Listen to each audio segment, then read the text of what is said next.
Englishmen go out in the midday sun, the toughest Burmese bandit can never understand it. In Rangoon, the heat of noon is just what the natives shun. They put dust not your lie down and lie down. In a jungle town where the sun beats down the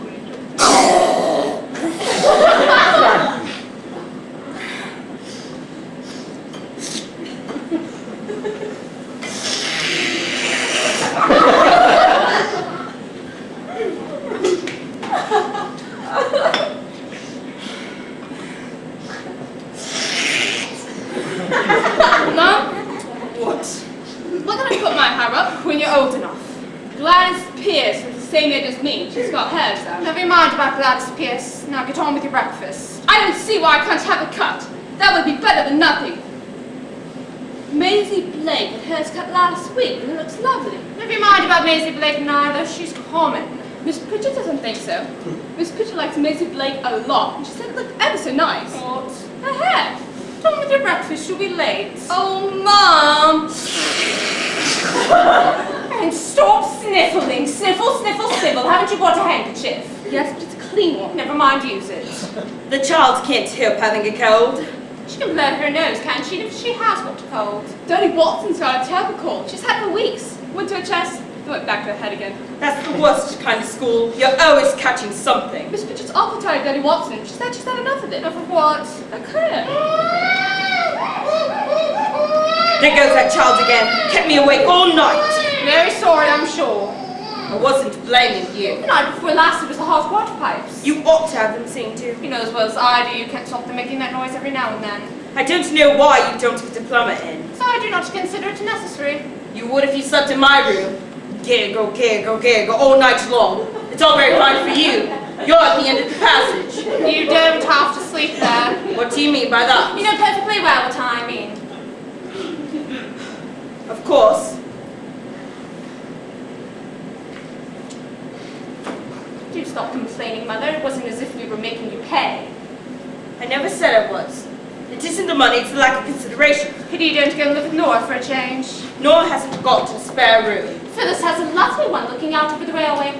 I'm sure her hot water pipes wouldn't bother you. There's not enough hot water in them.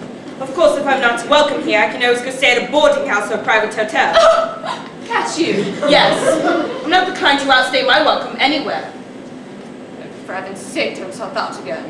It seems as if some of us have gotten on the wrong side of the bed this morning. Mom, can I have some more toast? No. You're making myself with a little fire. No, I tell you, can't you understand plain English? You've had quite enough and you'll be late. Oh, never mind, Elsie. Here's 2 pence. You can purchase yourself sponge cake at Barrett's. Oh, thanks, Grandma. You'll do no such thing. I'm not going to have a child of mine stuffing herself with cake in the middle of High Street. Eat it in the shop, dear. Go along now, you'll be late. Oh, Mum, it's only 10:02. Do as I tell you. All right.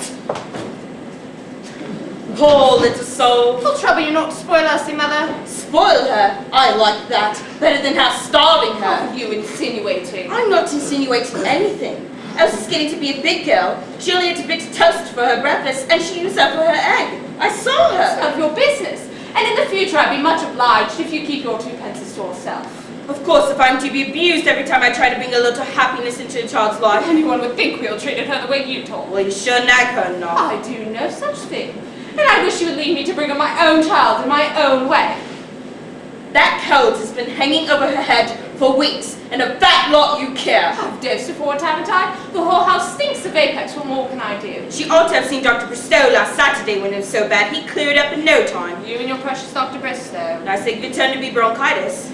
Mrs. Henderson's Muriel got bronchitis all through neglecting a cold. Poor thing couldn't breathe. They'd have 2 kettles going on night and day. Suppose your precious Dr. Bristow told you that. Yes, he did, and what's more, he saved the child's life. You asked Mrs. Henderson. Catch me, ask Mrs. Henderson anything. Stuck-up thing. Mrs. Henderson is a very nice, ladylike woman.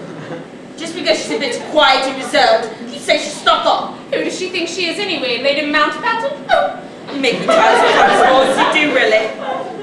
It's a pity you don't go and see more of her. I notice you don't go over there often. I go when I'm invited. Exactly. She doesn't like people popping in and out all the time. We all can't be Amy Fawcett. What's the matter with Amy Fawcett? Well, she's common for one thing. She dyes her hair for another, and she's a bit too free and easy for my taste. She doesn't put on airs anyway. I should think not with the kind of life she's led. How do you know what sort of life she's led? Everyone knows. You just have to look at her. I am a woman of the world. You can't pull the wool over my eyes. Mommy wants new roll of toilet paper. How many times have I told you, ladies, you don't say such things? Pipe down to the cardboard. And don't untidy everything like that. What are you looking for? Pixie's bird I had it last night. It's the one with the blue covers at the very bottom. It isn't. But Jim is particularly mad at me if I can't find it. Is it in your satchel, dear? Here, let me look.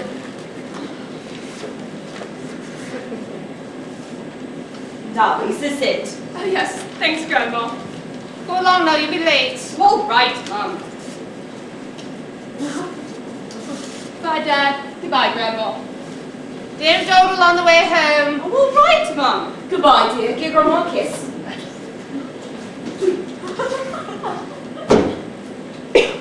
There now. If you're heading down to the shops this morning, would it be a problem if you purchased me a reel of my cotton? I thought you were coming with me. I really don't feel up to it. It's on my list. If it's out of your way, don't even bother. It'll do another time. Henry, it is past 9. I know. You'll be late. Never mind. That's a nice way to talk, I must say. I'm sure if my Roberts had been laid about like that in the mornings, I would have been sure that the world had come to an end. Henry will do it once too often, mark my words. That corner's finished. Got to move now, I've got to clear.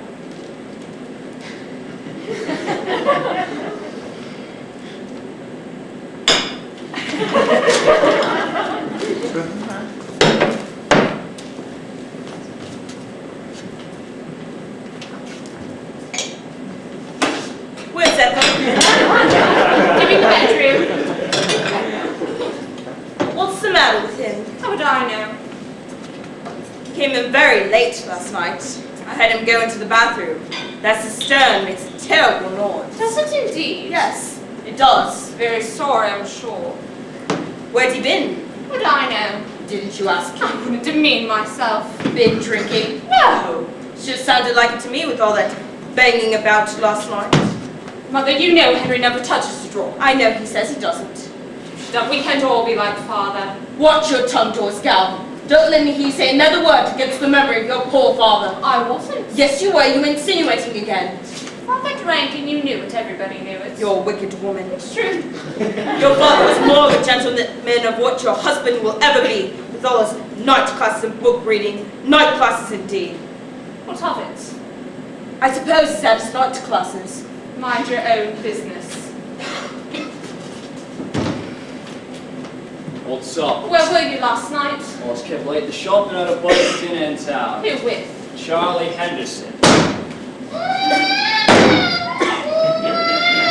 That child, it's my belief that it's hungry. When do you just go and give it 2 pence to buy a sponge cake?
Last 2 weeks, I can't keep you overtime every night. All right, dear, I'll tell you. Here, Elsie, put that away in the cup and mind your fingers with the pins.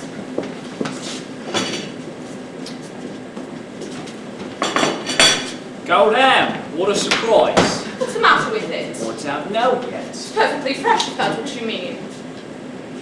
Why are you so dressed up? We're going to the pictures. Oh, I see. You can put everything on the tray and leave it in the kitchen for Ethel when you're done. Good old Ethel. What? I said good old Ethel. It sounded very silly, I'm sure. matter with you? Nothing. Why? You look funny. I feel funny. Have you been drinking? Yes. Henry! I had a whiskey and soda in town and another one at the plough. What for? Because I felt like it. You ought to be ashamed of yourself. I'm going to have another one a bit later on. You'll do no such thing. That's an awful hat. How dare you speak to me like that? Or not. Because I said so, that's why not. It's an awful little hat and I think it looks common. Now, the next time I catch you coming home here drunk and insulting me, You'll do what, Dory? I'll give you a piece of my mind, that's what. Oh, it'll have to be a very little piece. You can't afford much. I think that's too much. I don't know what this means. I'm celebrating. Celebrating what for? Tonight's our anniversary. Don't talk so soft. Our anniversary's not till November. Not that one. Tonight's the anniversary of the first time I had an affair with you, and you got in the family way. Henry! Hooray! How dare you say such a thing and in front of the child, too? Oh, that's right, the child. 3 years and a little bit after that wonderful night, our lovely child was born. Considering all the time you took forming yourself, Elsie, I'm surprised it didn't turn out to be a nicer little girl than you already are. Go upstairs, Elsie. Stay here, Elsie. Do as I tell you. But Mom! Mother Tangle, for God's sake, there's going to be a row! Oh, come on, Leave her alone and sit down. Leave her alone and sit down! Well, I never. See? Looks like a charm. Enjoying yourself, aren't you? Oh, yes, you said it. You'll grin on the other side of this platter. I'm very lovely, Dory.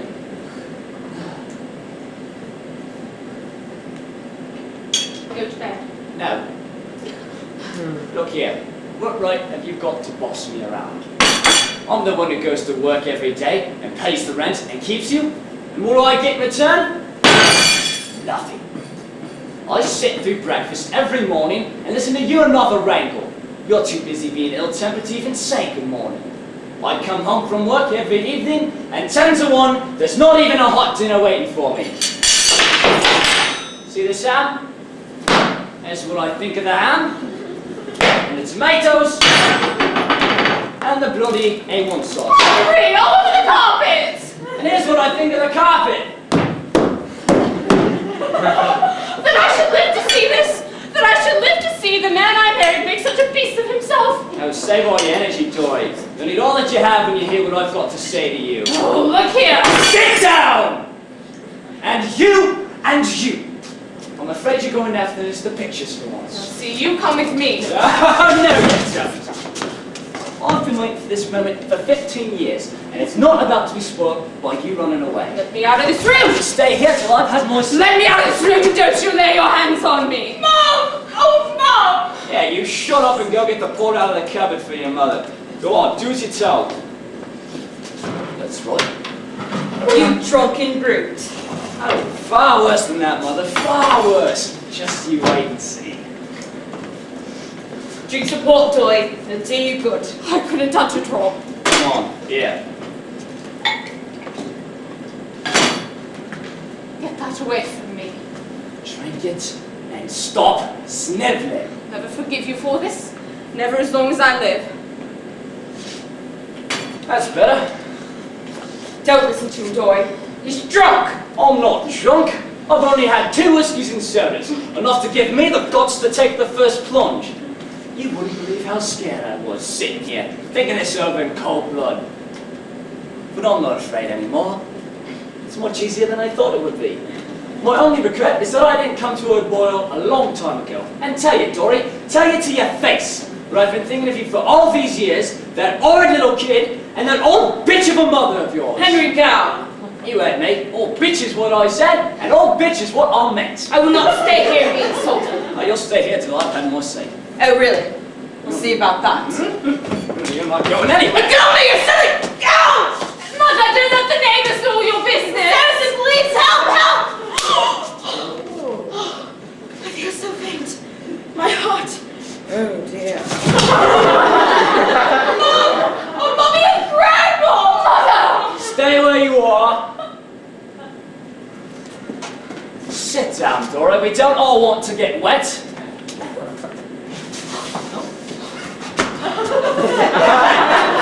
Where am I? Number 17th Road, Clapham, London. Dear. Now look here, Mother. I don't want there to be any misunderstanding about this. I like slapping you just now, see? It's lovely. If you don't sit down and behave yourself, I shall slap you a second time. Now sit in your chair, stay quiet, and remember, if you're feeling faint, the water's waiting for you. And sit down, Dory. You look silly standing about. Henry! And keep her quiet or I'll fetch you one too. Elsie, you come over here with me. Shut up, will you? Now then, I'm going to start explaining something quite quiet. Enjoying yourself, aren't you? Oh, you've said it. You'll grin on the other side of your face before I've done with you. Very likely, Dory, very likely indeed. Did she Dory, me either? Coming here drunk, hitting poor mother and frightening Elsie out of her wits. Out of a what? Good! Do them both good, a little excitement in his home. God knows this place is dull enough as a rule already. Very clever. Oh, very clever, I'm sure. 16 years ago tonight, Dory, you and I had a little rough and tumble in your Aunt Daisy's farmhouse on Stansfield Road. Do you remember?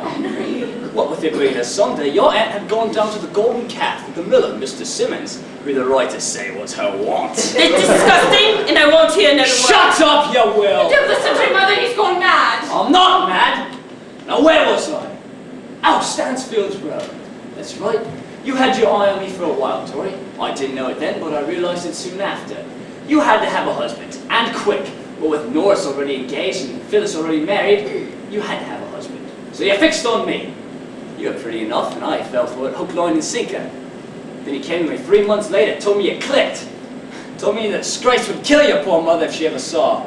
I didn't know it then that it'd take a sight more than that to kill the leathery old mare. I won't hear this. I won't. Oh, I expect you were in on the whole business in a refined way, of course. You knew that Dory wasn't in the family as much as I was.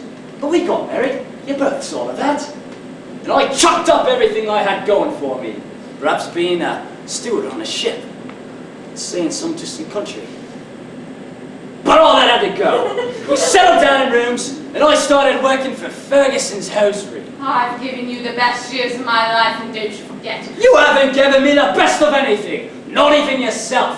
You didn't even have Elsie willingly. Elsie, don't listen to him. He's wicked. Stop up your ears. That's true. You know it as well as I do.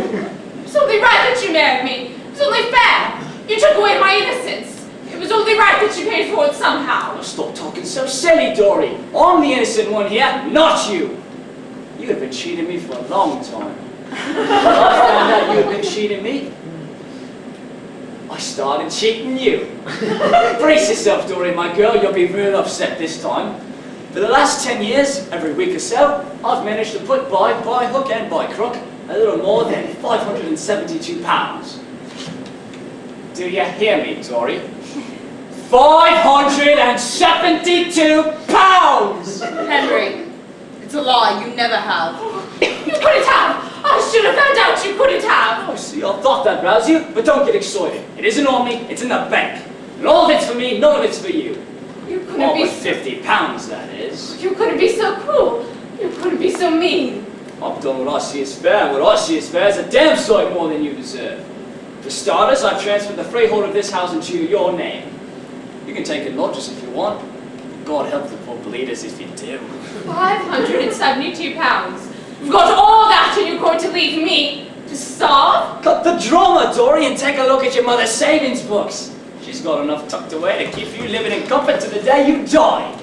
She soaked her old man plenty before he took to soaking himself. It's a lie. Now look here, Mother McCree. I already socked you once in the job this evening, and if you're not asking for another, you're sitting up and begging for one. I'll have you out for assault, my fine fellow. I'll have the police on you. Oh, that'll have to be pretty handy. My boat leaves first thing in the morning. Boat? I'm leaving.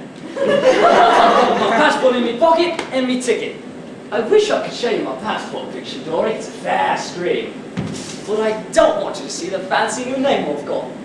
You can't do this. I could have you stopped by law. It's desertion. Oh, that's exactly what it is, Dory. Desertion! Where are you going? You want to tell me where are you going? Wouldn't you like to know? Maybe China? Australia? Africa? There are lots of places you don't know about in this world, Dory. You used to make fun of me for reading my books, but I learned a hell of a lot from those books. For starters, There's islands in the South Sea with sunshine all year round, and cocoa palms, and sea turtles. Oh, you can live there for practically nothing. And then New Zealand or Australia. A little bit of capital, I can start a small sheep farming business. Now picture that. Open country as far as the eye can see. Good air, good food. Well, that'd fit me nicely, that'd fit me beautifully. Well, then there's South America, with their cocoa plantations, and sugar plantations, and their banana plantations. If I go to South America, Dory, I'll send you a whole crate. Have a banana, Dory, have a banana. Hey, we're not reading more. Think of Elsie. And then there's the sea. Not the sea you and I know at Worthing, but the real sea. The one with great, whacking waves, and flying fish, and typhoons. The ones that Joseph Conrad wrote about, and Rudyard Kipling. Now those people knew a thing or two about life. They knew there was more to life than refinement, and fumed dope, and growing old with nothing to show for it. I'm a middle-aged man, and my health is fairly good. I've still got enough time to see most of the world before I conk out. And I'm still fit enough to do a spot of work, real work, mind you, not bowing and shuffling and showing fussy old cows the way to the chinaware and laceware in the bargain basement. God will punish you for this. You just wait and see if he doesn't. You just wait and see. God's been punishing me for 15 years, and it's high time he laid off. He's been punishing me good and well for being a damn fool for letting you get your claws in me in the first place. God's sake, have pity! Cut the weeping and wailing, Dory, it won't wash. I know you. You're scared through and through. Give it a little more time and you'd be worse off than you already are. You're bad luck, Dory. Not what the world calls a bad luck, but what I call a bad luck. You're cold, you're mean, and you're respectable. Listen to me, Henry, you've got to listen to me. If I've been a bad wife too, I'm sorry. I'll try to be better, I swear to God I will. You can't leave us to starve out on the streets, you can't. If you won't forgive me, think of Elsie. Poor little Elsie. Poor little Elsie. I think Elsie's awful. I've been ever since she was little. All of her whining and sniffling and wanting something for nothing. Oh! Oh, Mommy, what he said! Oh, Dad, oh dear! Oh, there, Elsie.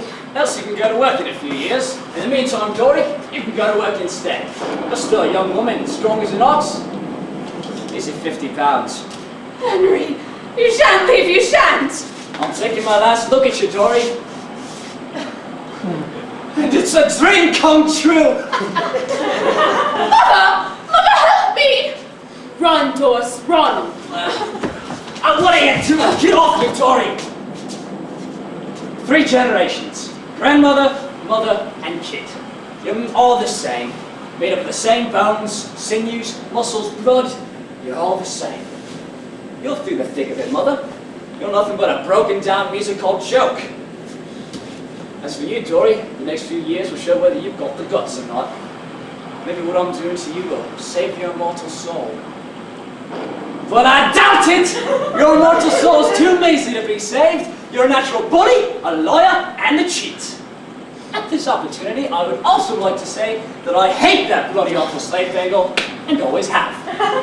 As for you, Elsie, you've still got a chance. It's a slim one, but a chance nonetheless. If you take what you make and give when life comes calling and ask for nothing in return, you may turn out to be a decent human being. All in all, if you take any advice from your cruel, ungrateful father, you'll take the first bit of money that you earn and spend it on having your adenoids out. Goodbye, one and all. Nice to have known you.